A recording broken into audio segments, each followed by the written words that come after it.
O Tribunal de Contas da União decidiu suspender por 45 dias o auditor Alexandre Marques.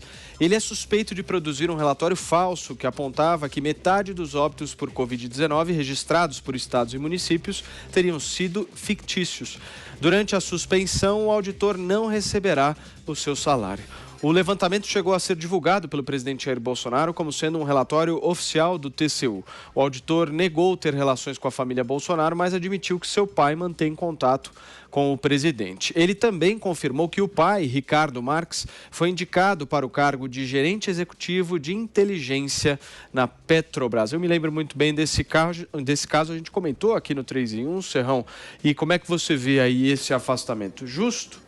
Não, esse afastamento é puro rigor seletivo. Nós temos aqui no Brasil, o tempo todo na máquina pública, vazamentos descarados de informação e nada acontece. Esse caso, mais uma vez, como mexeu com o presidente Bolsonaro e o sistema de poder quer mexer com ele, então, vamos punir para ficar exemplificado de que Bolsonaro não pode usar mais nenhuma informação de maneira alternativa, como aconteceu nesse momento. Foi errado? Foi errado, mas não caberia a truculência desse tipo de punição. O funcionário vai ficar sem o salário nesse Tribunal de Contas, que não é tribunal, que é um órgão auxiliar do poder legislativo, portanto tem característica técnica mais ágil. Na maioria das vezes suas decisões são tomadas politicamente, porque quem vai lá ocupar os cargos de ministros são indicados politicamente, tem influência direta do Congresso Nacional. Então, devagar com andor,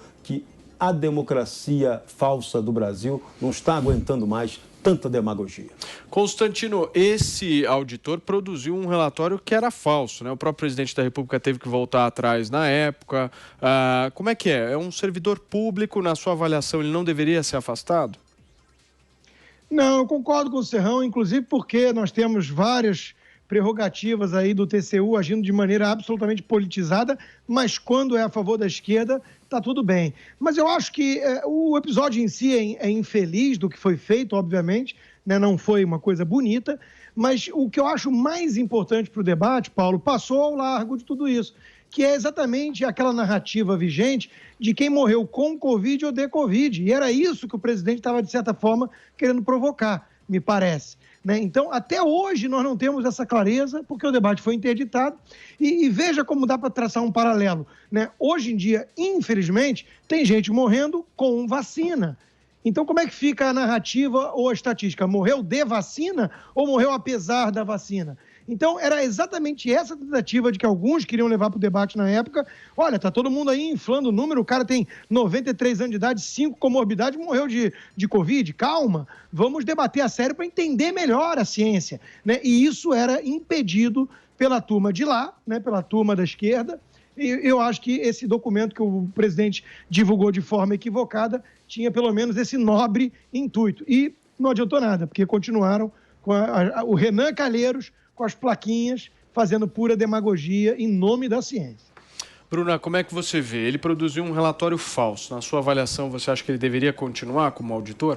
Em primeiro lugar, eu acho que a gente tem que saber se de fato era um esboço, como ele alega, ou se foi uma produção de um relatório falso, etc. Porque o que mais me espantou, e a gente fez a cobertura de todos os erros que aconteceram durante a gestão da Covid em vários estados, né? Eu acompanhei um jornalista investigativo que foi justamente procurar todas as manipulações com relação ao número de mortos. E aí a gente chegou à conclusão, pelo menos isso aqui no estado de São Paulo, a gente chegou a perceber que dentro da Alesp há um cartelzinho ali, um grupinho político envolvido que ganha os benefícios de concessões de serviços funerários. É muito pesada a história, tá? Até me entristece ter que falar dela aqui. Então a gente sabe, a gente tem dados e há muitas suspeitas de casos de supernotificação ou subnotificação. E tudo isso por causa de interesses de grupos políticos que ganham por fora em contratos com funerárias, cemitérios e todo esse tipo de atividade. Então, na verdade, seria interessante a gente aproveitar esse caso para aprofundar todos esses problemas que acontecem, assim, na vasta maioria das prefeituras no Brasil. O quanto que político pilantra consegue ganhar dinheiro nessas operações envolvendo funerárias e serviços desse tipo. É algo triste de se ler, mas isso existe no Brasil.